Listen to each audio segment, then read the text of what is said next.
سر شاہ محمود صاحب کی آپ نے بات کی، ان کے بارے میں کیا سرائیاں یہ کی جاتی ہیں کہ شاہ محمود صاحب جیل سے باہر خود اس لیے نہیں آنا چاہتے کہ ان کے اوپر بھی کمپرومائز کا الزام لگا دیا جائے گا تحریک انصاف کے ڈیجیٹل میڈیا ایکٹیوسٹ کی جانب سے؟ اگر میرے اختیار میں ہو، میرا مشورہ کوئی مانے، میں کہوں گا شاہ محمود صاحب کل نہیں آج شام کو باہر آئیں، کیونکہ ظاہر ہے وہ خود اپنی مرضی سے تو نہیں آ سکتے، کوئی عدالت کا حکم ہوگا۔ میری 7 دفعہ کی گرفتاری تھی، جی 7ویں بار پشاور ہائی کورٹ نے، اور وہ عدلیہ تھی 26 آئینی ترمیم کی پہلے والی عدلیہ۔ جی اس زمانے میں اللہ کی کرم سے پشاور ہائی کورٹ بہت حد تک آزاد تھی، اور بھی ہے، میں کوئی ان باتوں میں نہیں پڑتا، لیکن میں کہتا ہوں کہ اس وقت ایک فضا ایسی تھی کہ ہائی کورٹ سے مضبوط فیصلے آ رہے تھے۔ 7ویں بار جو میری گرفتاری ہوئی، اس کے بعد ہائی کورٹ سے آرڈر آیا کہ اب اگر کسی نے علی کو ہاتھ لگایا بغیر کسی کوجنٹ ریزن کے تو اس کو توہین عدالت ہوگی، تب ان کے ہاتھ رکے۔ تو اب اگر عدالت کے حکم سے شاہ محمود باہر آتے ہیں، کسی کو کیا حق ہے کہ خود تو اپنے بچوں کے ساتھ گھر میں یا ملک سے باہر آرام سے بیٹھا ہے، اور ایک شخص جو 1000 دنوں سے خان صاحب سے دوسرے نمبر پہ سب سے بڑی جیل شاہ محمود صاحب کی ہے، جی اور ان پہ کوئی الزام لگائے؟ جو شخص ایسا کرتا ہے اس کو شرم آنی چاہیے۔ لیکن ایک بات اور، شاہ محمود صاحب خیر سے باہر آئیں، ہماری جماعت کے وائس چیئرمین ہیں، لیکن فیصلہ وہی ہوگا جو عمران خان کہیں گے۔ خان صاحب کی مرضی کے بغیر چاہے سب دنیا کی ادھر کی ادھر ہو جائے، علی محمد یا میرے جیسے لوگ دوسری کسی شخصیت کی طرف دیکھنا بھی گوارا نہیں کریں گے۔ ہمارا لیڈر صرف عمران خان ہے۔ شاہ محمود صاحب وائس چیئرمین ہیں، خان صاحب کے مشورے سے اگر وہ کوئی لائے عمل لیتے ہیں،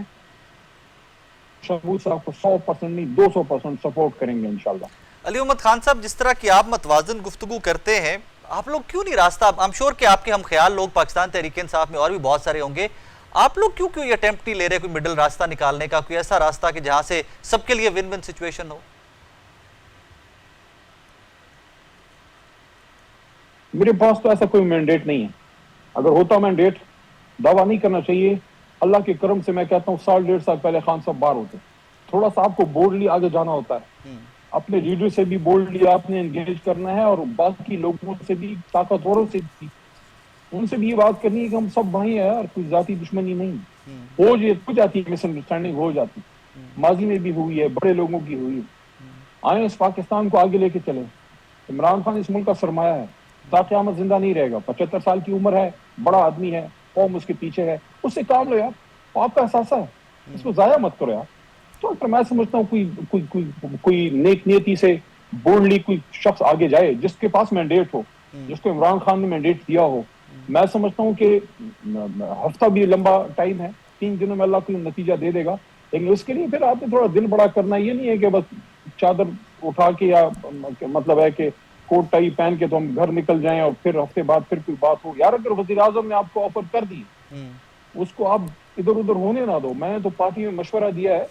کچھ لوگ کہتے ہیں بھائی اس نے دل سے نہیں کہا شہباز شریف صاحب نے، میں کہا یار دل سے نہیں کہا تو آپ بیٹھو، پتہ لگ جائے گا،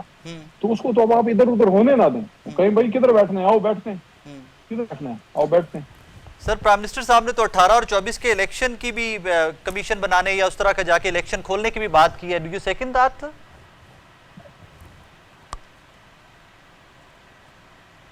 کریں ابتدا، میرے حلقے سے کر لیں، کوئی ایشو نہیں ہے، لیکن وقت کا ضیاع ہے۔ میں کہتا ہوں وقت کے ضیاع کی بجائے خان صاحب کی طرف آئیے، ان کی رہائی کی بات کیجیے، اور ملک کو ایک سیاسی نظام دینے کی بات کیجیے، آزاد عدلیہ، آئین کی بحالی، آزاد الیکشن کمیشن، سیاسی اسیران، کوئی بھی، ہم بھی یہ کمٹمنٹ دیں کہ ہمارے اقتدار میں آتے ہیں، ذاتی انتقام کی طرف ہم بھی نہیں جائیں گے۔ ہاں کسی نے کوئی قتل مقاتلہ کیا ہے، کسی نے کوئی ظلم کیا ہے، وہ جانے اور عدالت جانے، اور متعلقہ فریق، کیونکہ کسی کی بہاف پہ کسی نے کسی کے بھائی کو مارا ہے، کسی نے کسی کی والدہ کے ساتھ کوئی زیادتی ظلم کیا ہے، وہ میں اور آپ معاف کر سکتے ہیں؟ نہیں کر سکتے۔ لیکن ہم اتنا تو کہیں کہ بھئی ہم اگر اقتدار میں آتے ہیں ہم سیاسی انتقام نہیں لیں۔ اگر ہماری طرف سے ایک اعتماد مل جائے دوسرے فریق کو، تو مجھے یقین ہے بیچ کا کوئی راستہ نکلے گا۔ تمام سیاسی جماعتوں کو، 3 بڑی جماعتیں ہیں، ہم ہیں، میاں صاحب کی ہے اور زرداری صاحب کی جماعت، باقی 2-3 جماعتیں ایسی ہیں جو بہت بڑی جماعتیں تو نہیں ہیں لیکن ہمارے لیے قابل احترام ہے، اور اگر وہ حکومت کا حصہ بنتی ہیں تو حکومت کا اس میں وزن اور عزت بڑھے گی، جیسے MQM ہے،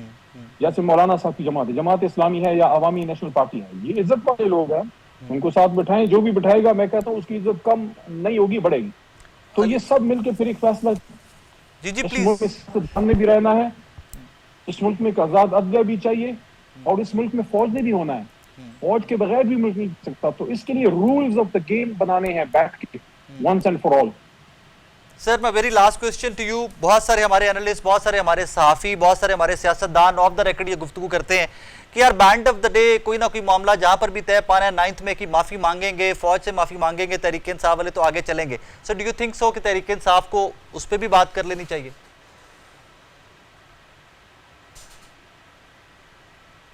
معافی تو اللہ سے مانگنی چاہیے, اور جس عمران خان کو میں جانتا ہوں وہ اللہ کے در کے علاوہ کسی انسان کے آگے جھکنے سے مرنا پسند کرے گا. عمران خان کو یہ کہنا کہ معافی مانگو, اس کا مطلب ہے کہ ہاں وہ ایک عزت والا آدمی ہے, پیار کی زبان سمجھتا ہے, زور زبردستی کی نہیں. پیار سے بات کریں گے تو عمران خان آپ کے لیے جان بھی دے دے گا.